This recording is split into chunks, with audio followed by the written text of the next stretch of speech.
한 대학생이 아메리카 원주민에 관한 박사학위 논문 과제의 일환으로 미국 남서부에 위치한 나바오족 인디언 보호구역에서 1년을 보냈다. 원주민 집단을 관찰하고 연구 활동을 하면서 그녀는 한 인디언 가족과 함께 지냈다.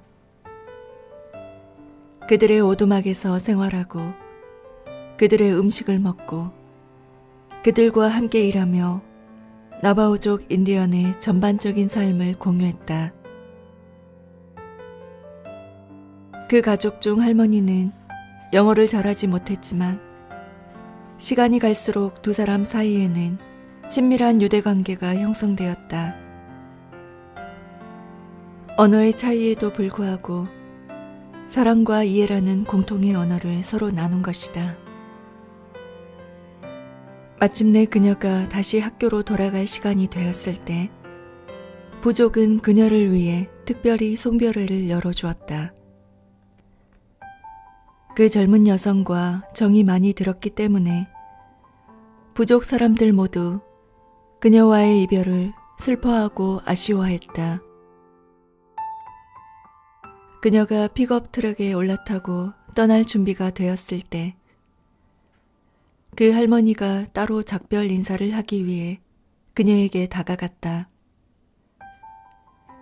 할머니는 눈물을 흘리면서 세월의 풍파로 거칠어진 주름진 손을 여학생의 두 뺨에 대었다.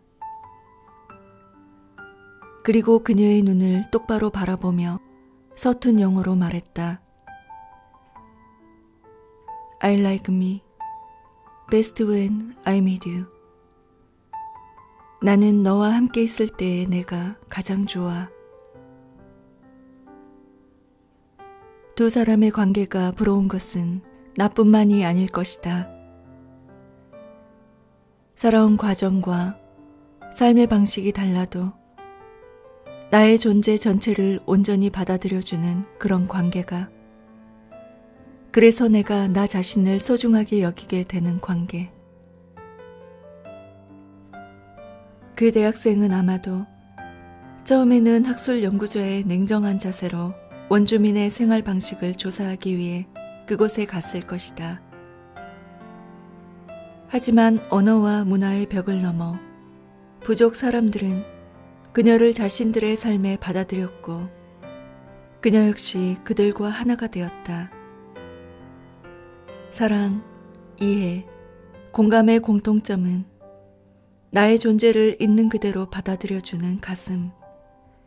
그래서 나를 가장 나답게 만들어주는 마음이다. 그때 두 사람의 관계는 단순한 친교를 넘어 영적 교감을 나누는 사이가 된다. 내가 인도에서 스쿠데브 바바지의 제자가 된 것은 그가 멋진 긴 머리를 하고 있다는 이유도 있지만 나를 대하는 진정성 때문이다. 타인을 만날 때 습관적으로 꾸미거나 과장된 진심을 보이는 이들과 달리 그는 나를 대하는데 조금의 가식도 없었다. 다정했지만 굳이 내 호감을 사려고 하지 않았다. 그래서 나 또한 그의 앞에서 자신을 꾸미거나 본연의 나와 다른 모습을 드러내 보일 필요가 없었다. 그는 나를 보고 웃을 때 진정으로 웃고 반길 때는 진정으로 반겼다. 우리는 아침마다 겐지스 강가에 앉아있곤 했는데 바바지는 나와 함께 있을 때는 온전히 나와 함께 있었다. 나와 달리 그의 마음이 다른 대상으로 배회하는 법이 없었다. 어떤 의도나 기대 같은 것이 섞여 있지 않았다. 나는 그것이 사랑이라고 느꼈다. 한 번은 근처 오래된 유적지로 바람을 쐬러 갔는데 내가 들고 간 낡은 카메라의 셔터 버튼이 어딘가에 떨어져서 아무리 찾아도 찾을 수가 없었다. 내가 잔디밭을 뒤지는 둥 마는 둥 하고 있을 때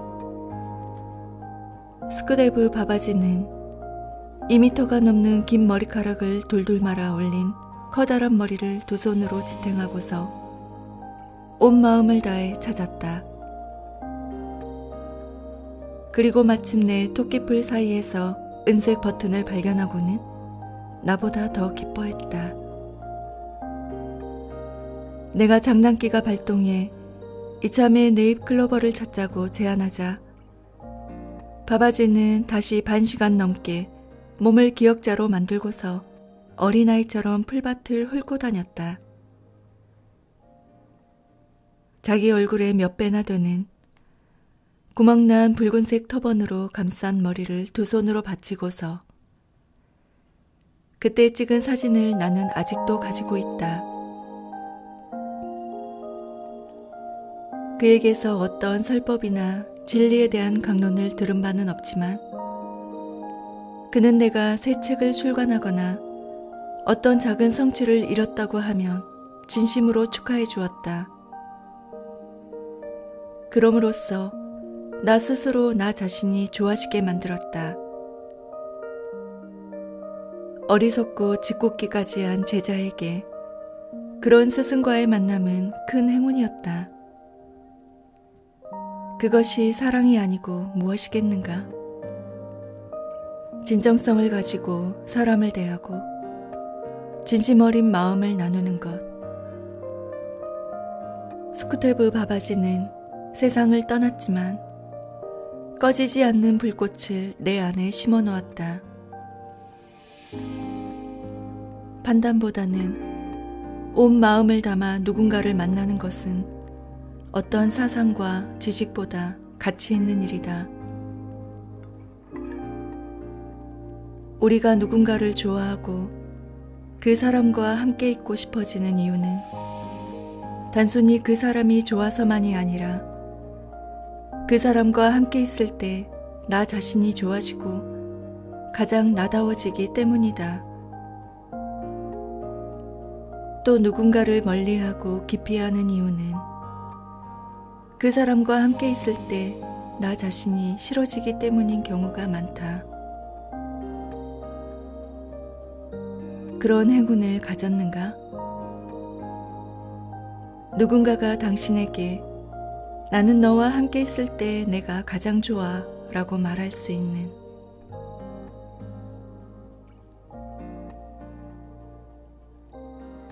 나는 누구인가를 가장 잘 말해주는 것은 나의 주의나 주장이 아니라 내가 은연중에 행하는 행동 혹은 혼자 있을 때 하는 행위이다. 영혼과 의식의 문제에 있어서는 더욱 그렇다. 나 자신도 의식하지 못하는 사이에 행하는 작고 사소한 행동들이 내 몸의 리듬을 결정하고 마음의 세계를 드러내 보이며 의식을 특정한 차원과 연결시킨다. 출판사의 새로운 편집자가 인사차 찾아왔는데 마침 내가 외부에 일이 있어서 조금 늦게 돌아왔더니 내 작업실에 강아지 궁금이와 어느새 둘도 없는 친구가 되어 있었다. 무슨 마술을 걸었는지 그토록 예민한 궁금이가 벌렁 누운 채 그 편집자의 손길에 몸을 내맡기고 있었다. 내가 와도 꼬리를 흔드는 둥 마는 둥 그동안 애정 결핍이 있었나 싶을 정도였다. 독자가 출판사로 보내온 우편물을 전해주러 두 번째로 방문했을 때는 내가 원고를 탈고 중이어서 잠시 기다려야 했는데 그 편집자는 마당 한 구석에 쪼그리고 앉아 이제 막 봄을 뚫고 솟아오르는 수선화 싹들을 들여다보고 있었다. 궁금이도 그 옆에서 턱을 괴고 함께 바라보고 있었다. 그녀는 내 작업실 마당에 있는 모든 나무와 풀들에 진심 어린 관심을 보였다. 동물과 식물에 대한 그녀의 놀라운 친화력은 그녀가 누구인가를 자연스럽게 드러나게 해 새로운 편집자와 일하는 것을 주저하는 내 마음까지 스스럼 없이 열게 했다. 이후 15년이 지난 지금까지 내가 출간하는 거의 모든 책의 편집을 출판사와 상관없이 그녀가 담당해 오고 있다. 그 사이 궁금이는 세상을 떠나고 새 식구 천둥이가 그녀의 다리를 껴안고 두 발로 서서 따라다닌다는 점이 다를 뿐이다. 그녀는 또 내가 후원하는 인도 아이들의 장부를 정리하는 것을 돕고 있는데 해마다 큰 축제 때가 되면 나 몰래 아이들에게 옷이며 학용품 등의 선물을 보내주었다. 영어를 모르는 아이들을 배려해 기초 힌디어를 배워서 작은 카드에 힌디어로 아이들의 이름을 적고 안부 인사까지 적어보냈다. 상형 문자 같은 힌디어 글자를 혼자 익히는 것은 쉬운 일이 아니었다. 오로지 아이들을 기쁘게 해주기 위한 마음에서 우러난 행위였다. 나중에 내가 인도에 갔을 때 아이들은 앵무새 같은 눈으로 그녀의 안부를 묻느라 나는 뒷전이었다. 어떤 사람을 만날 때 마음이 열리는 순간이 있다. 나의 감각과 느낌, 혹은 삶에서 경험하는 기쁨이나 두려움을 굳이 말하지 않아도 그 사람과는 나눌 수 있을 것만 같다. 그 자발적인 열림이 폭풍에 길 잃은 새 같던 우리를 연결시켜주며 그때 세상과의 거리도 가까워진다. 삶이라는 여행의 한 구간을 그런 사람과 함께하는 것은 행운이다. 심리학자 밀턴 에릭슨이 대학 등록금을 마련하기 위해 책을 팔러 다닐 때의 일이다. 하루는 농가에 가서 어느 농부에게 책을 권하자 농부는 거들떠보지도 않으며 난 아무것도 읽지 않고 아무것도 읽을 필요가 없어. 난 단지 우리 돼지들한테만 관심이 있을 뿐이야 라고 말했다. 에릭슨은 열심히 돼지를 먹이시는 동안 잠깐 옆에 서서 말씀을 나눠도 될까요? 하고 묻고는 책 이야기를 꺼냈다. 그리고 무심결에 땅바닥에서 납작한 돌멩이 하나를 주어 돼지 등을 긁어주었다. 에릭슨 자신도 어린 시절을 농장에서 보냈기 때문이다. 그러자 농부가 하던 일을 멈추고 말했다. 자네는 돼지를 좋아하는군. 돼지들이 원하는 대로 등을 긁어줄 줄 아는 사람이라면 나도 그 사람에 대해 알고 싶네. 오늘 저녁은 나와 함께 먹고 우리 집에서 공짜로 하룻밤 묵고 가면 어떠겠나? 책은 내가 사주겠네. 농부의 마음이 에릭슨의 무의식적인 행동에 반응한 것이다. 사실 우리는 날마다 본성 차원에서 타인과 접촉하고 있다. 우리 마음을 둘러싼 장벽이 그 접촉을 가로막는 것처럼 느낄지라도 우리는 늘 순수한 차원을 품은 채 타인을 만나고 서로를 알아차린다. 미국의 시인 마야 안젤로는 썼다. 사람들은 당신이 한 말과 당신이 한 행동을 잊지만 당신이 그들에게 어떻게 느끼게 했는가는 잊지 않는다. 나 자신이 실제로 누구인가는 감추거나 꾸미는 것이 불가능하다. 나는 부지불식간에 그것을 드러내며 내가 주장하는 사상이나 철학이 아니라 무의식적인 행동이 나에 대해 가장 잘 말해준다. 아무도 보고 있지 않을 때 나는 무엇을 하고 있고 어떤 사람인가? 그것이 가장 진실된 나의 모습에 가깝다. 어느 작가가 영국의 시골 마을을 여행하다가 그 지역의 나이든 농부들과 얘기를 나누게 되었다. 노인들은 10사람의 농부가 쟁기질을 한 넓은 밭을 둘러보면서 누가 어느 구역을 쟁기질했는지 정확히 알아맞혔다.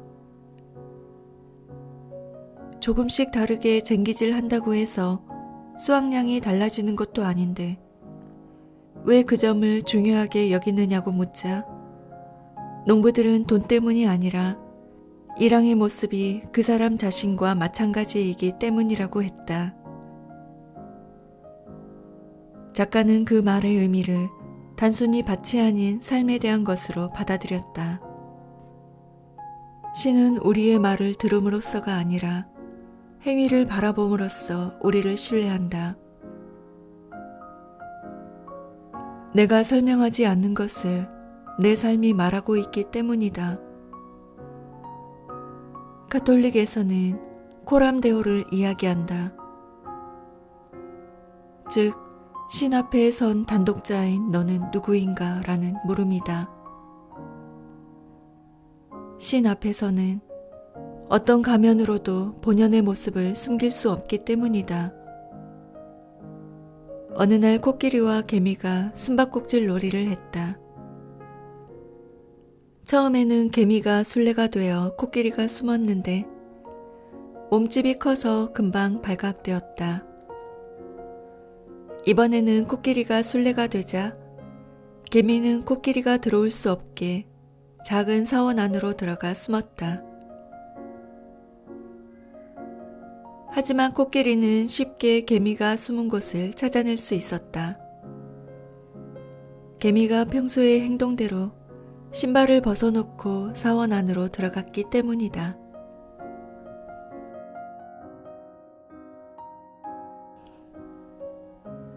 한때 우리 자신이었던 아이는 일생 동안 우리 내면에서 살고 있다고 프로이트는 말했다.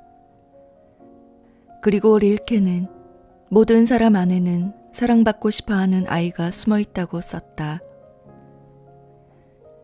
내가 최초로 자살을 생각한 것은 11살 때의 일이다.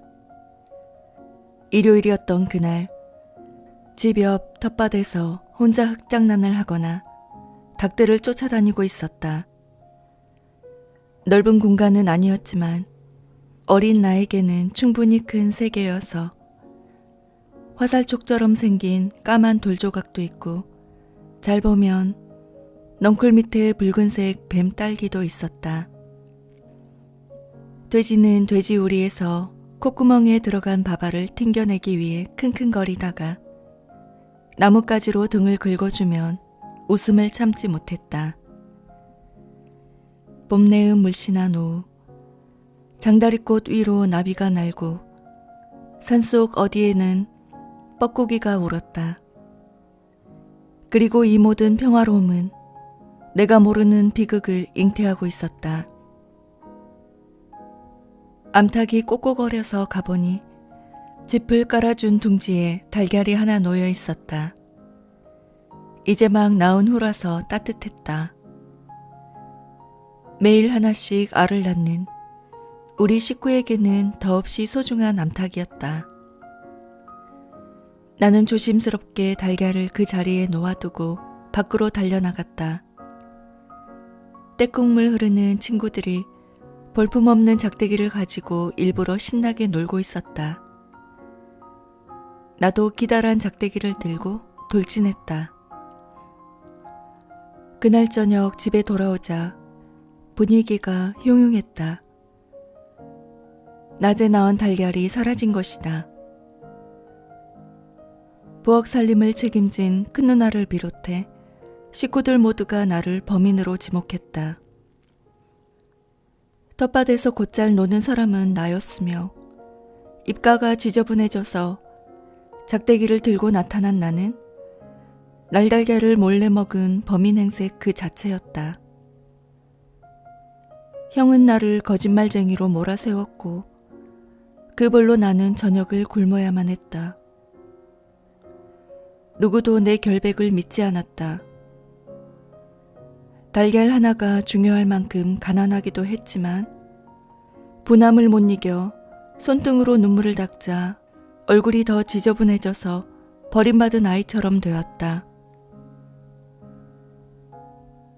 그때 내가 느낀 것은 슬픔이나 분노가 아니라 무력감이었다.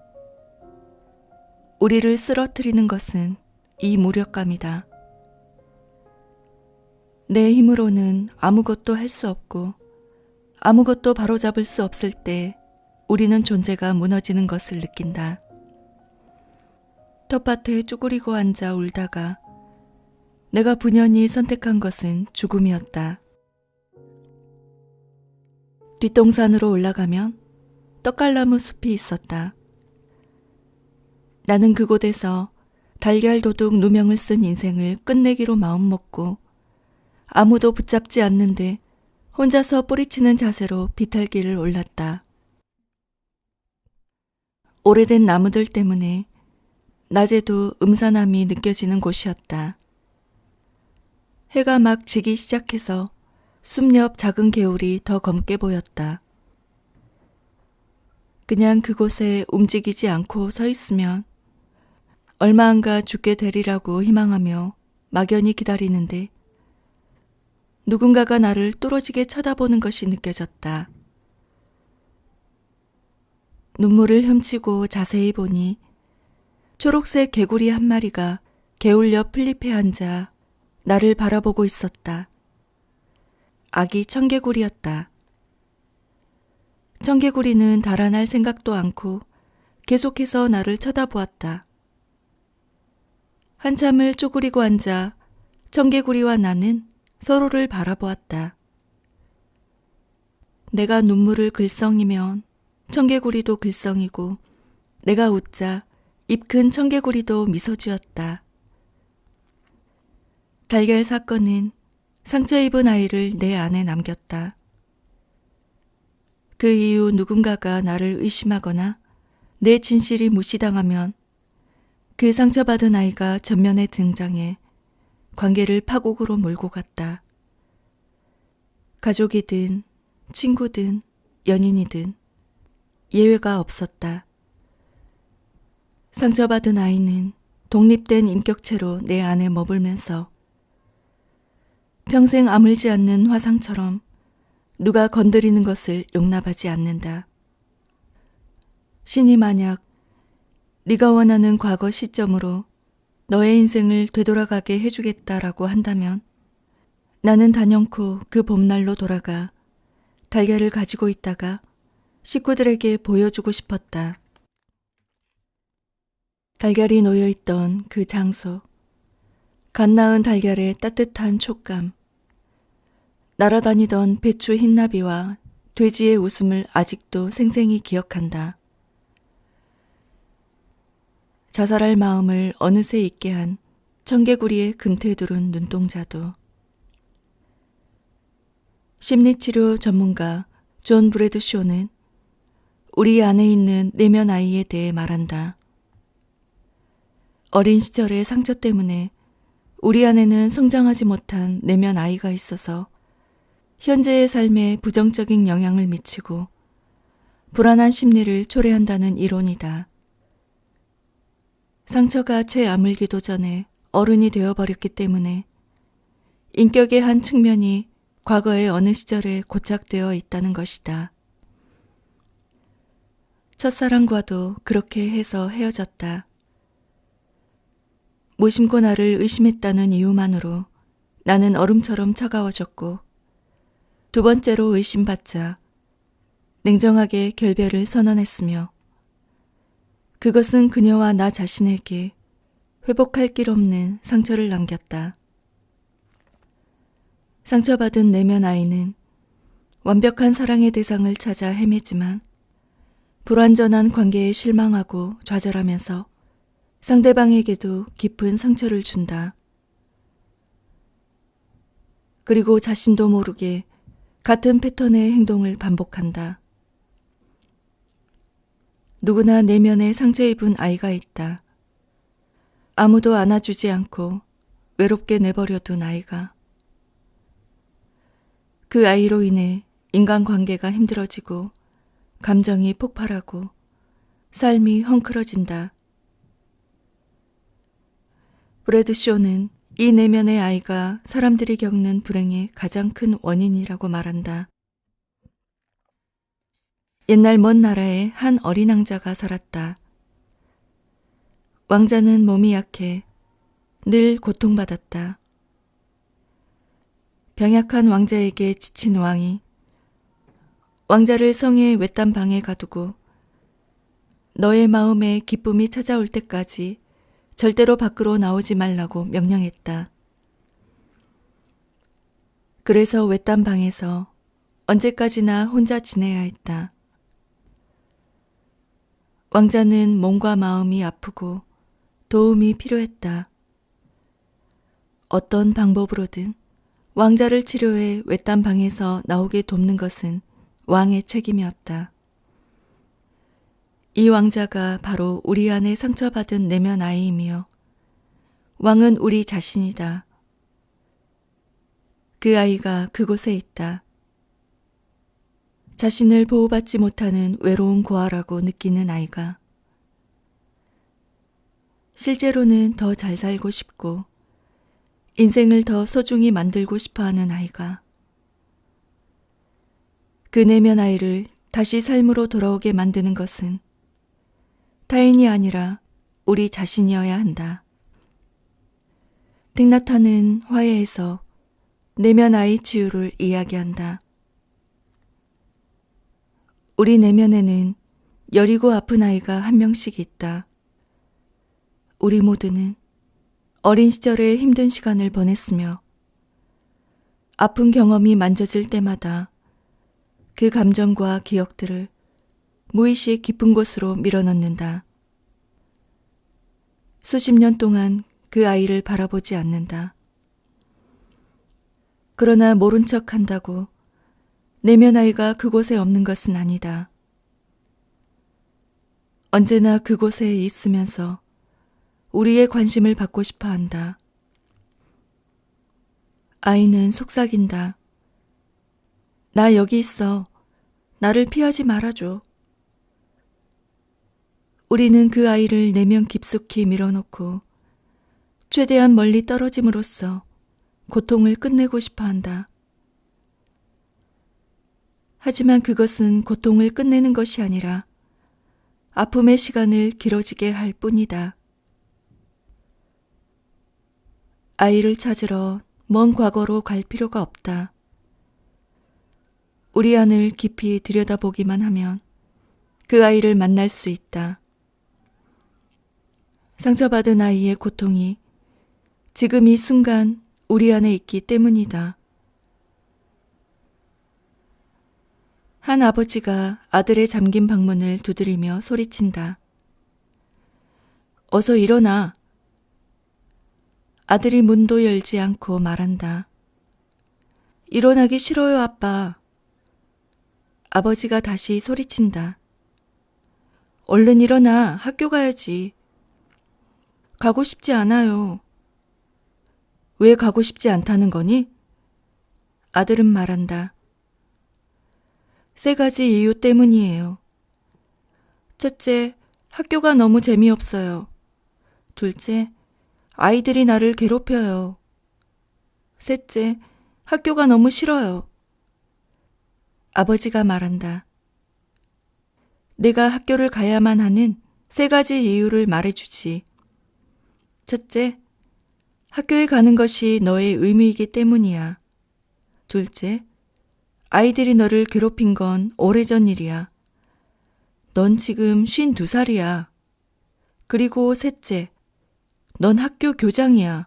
어서 일어나. 장난감 그만 갖고 놀고. 52살이 되어도 학교 교장이 되어도 상처받은 내면 아이는 그곳에 있다. 틱나탄의 말이 이어진다. 상처받은 아이를 처음 발견했을 때 우리가 할 일은 그 아이를 알아보고 반갑게 인사하는 일이다. 그것이 전부이다. 어쩌면 아이가 슬퍼할지도 모른다. 그것이 느껴지면 호흡을 하면서 네 안에 슬픔이 있는 것을 알아. 그동안은 내가 바쁘게만 살아왔어. 하지만 이제는 내가 너를 안아줄게 하고 말한다.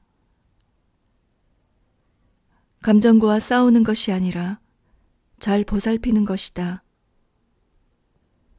상처받은 아이를 알아보고 부드럽게 안아주는 것은 아픔을 덜어준다.